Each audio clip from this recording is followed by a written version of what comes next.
किसी ने बड़े कमाल की बात कही है कि यूं तो रक्तदान और कन्यादान महान दान है, लेकिन आज के जमाने में वक्त दान भी अपने आप में बहुत बड़ा दान है। नमस्ते दोस्तों, मैं हूं आरजे कार्तिक। माय एफएम से 4 दोस्तों की कहानी है, नवीन, संतोष, मनीष और प्रवीण। 12th की पढ़ाई पूरी करने के बाद पुराने जमाने की कहानी अपनी अपनी साइकिल से रवाना हुए और उस शहर का जो बढ़िया वाला होटल था वहां चाय नाश्ता करने के लिए पहुंच गए। चारों ने मुश्किल से मिलकर 100 रुपए इकट्ठा किए थे। वहां पर जाकर के बढ़िया सी उन्होंने छोटी सी पार्टी कर ली। पार्टी खत्म होने को आई थी, वो पैसे लेने के लिए बिल लेकर के वेटर आया। तभी चारों के बीच में एक डिस्कशन शुरू हुआ कि आज से 40 साल के बाद में हम चारों फिर से मिलेंगे। तब तक नहीं मिलेंगे, 40 साल के बाद में मिलेंगे और इसी होटल में मिलेंगे और पार्टी करेंगे, और उस दिन जो सबसे आखिरी में आएगा उसको बिल के पैसे देने। चारों ने कहा बहुत बढ़िया, बहुत बढ़िया। वो बच्चों वाली शर्त लगती है, वो लग गई।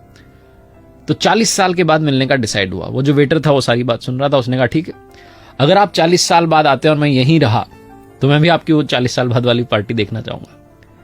40 साल कब बीत गए मालूम नहीं चला। पूरे शहर का नक्शा बदल गया, मल्टी स्टोरी बिल्डिंग बन गई, फ्लाईओवर बन गए, सब कुछ चेंज हो गया। और चारों दोस्त जो थे उनकी जिंदगी तो कंप्लीटली अलग अलग हो चुकी थी। कोई इंजीनियरिंग के लिए दूसरे शहर में चला गया था, कोई सरकारी कॉलेज में दाखिला ले रहा था, कोई अपना बिजनेस शुरू कर चुका था। सब ने अपनी अपनी जो है जिंदगी जीना शुरू कर दिया था और जिंदगी में बहुत आगे बढ़ चुके थे। 40 साल बीतने के बाद में सबको तारीख याद थी, 1 जनवरी को मिलना था।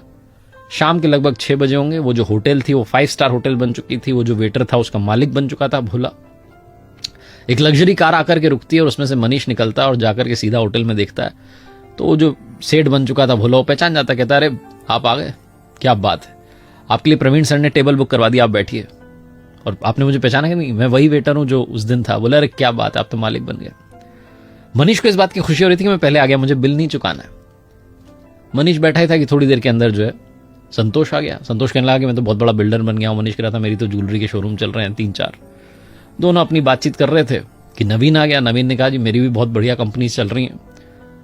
तीनों इंतजार कर रहे थे प्रवीण आ जाए। तभी वो जो सेठ था भोला, जो कि उसका मालिक था 5 स्टार होटल का, उसने कहा कि अरे आप शुरू कीजिए, स्नैक्स लेना शुरू कीजिए। उनका प्रवीण सर का कॉल आया था कि वो थोड़ा देरी से आएंगे, आप शुरू कीजिए। तो तीनों की जो है बातचीत, हंसी ठिठोली शुरू हुई, मजाक शुरू हुई। थोड़ा और टाइम बीत गया, 7:30-8 बजने को आया। फिर से वो आया। सेठ जो था उसने कहा आप डिनर शुरू कीजिए। उन्होंने ऑर्डर कर दिया, कह रहे हैं बस आता ही हूं। तीनों को लगा कि आई जाएगा प्रवीण। उन्होंने डिनर कर लिया। डिनर करने के बाद उन्हें लगा कि प्रवीण तो आया ही नहीं। उन्हें अंदर से थोड़ा बुरा भी लग रहा था कि दोस्त से नहीं मिले, और वो भारी मन से सोच रहे थे कि अब बिल पे करते हैं, निकलते हैं। तभी वापस से सेठ आया भोला। उसने कहा कि आपका बिल जो है पे कर दिया गया है। तो तीनों चौंक गए कि प्रवीण ने बिल भी पे कर दिया, आया भी नहीं। बाहर निकलने ही वाले थे कि गेट पर एक लड़का जो है गाड़ी में से उतरता है, दौड़ के आता है और इनके चरण छू लेता है, इनको प्रणाम करके कहता है अंकल नमस्ते, मैं आपके दोस्त प्रवीण जी का बेटा हूं। मेरे पिता जो हैं शिक्षक बन गए थे और मुझे इस काबिल बनाया कि मैं इस शहर का कलेक्टर बन गया। लेकिन पिताजी 1 महीने पहले ये दुनिया छोड़कर चले गए। उन्हें बीमारी हो गई थी, बीमारी ने घेर लिया था। लेकिन उन्हें शर्त याद थी, 1 जनवरी की तारीख याद थी, इसलिए उन्होंने कहा था कि तुम सारे अरेंजमेंट कर देना, बस उन्हें बताना मत। जब उनकी सारी पार्टी खत्म हो जाए तो बाद में बता देना। वो नहीं चाहते थे कि इतने सालों बाद आप मिलें और आपकी जो खुशी है उसमें दखल पड़ जाए। तीनों दोस्त रोने लग गए। उन्हें समझ में नहीं आया कि कैसे रिएक्ट करें। ये छोटी सी कहानी आपकी हमारी जिंदगी की कहानी बनती जा रही है। आप में और हम में से बहुत सारे लोग अपनों से मिलना बंद कर देते हैं, इंतजार कर रहे होते हैं कभी किसी सेलिब्रेशन का। यूं ही अपनों से मिलना शुरू कर दीजिए, क्योंकि क्या पता कब कौन हमें छोड़ करके चला जाए। आदमी वाकई जो है पानी का बुलबुला है। छोटी सी कहानी जिसका सार ये समझाता है कि वक्त बिताइए अपनों के साथ में। ये जो वक्त दान है ये आज के जमाने का बहुत बड़ा दान है।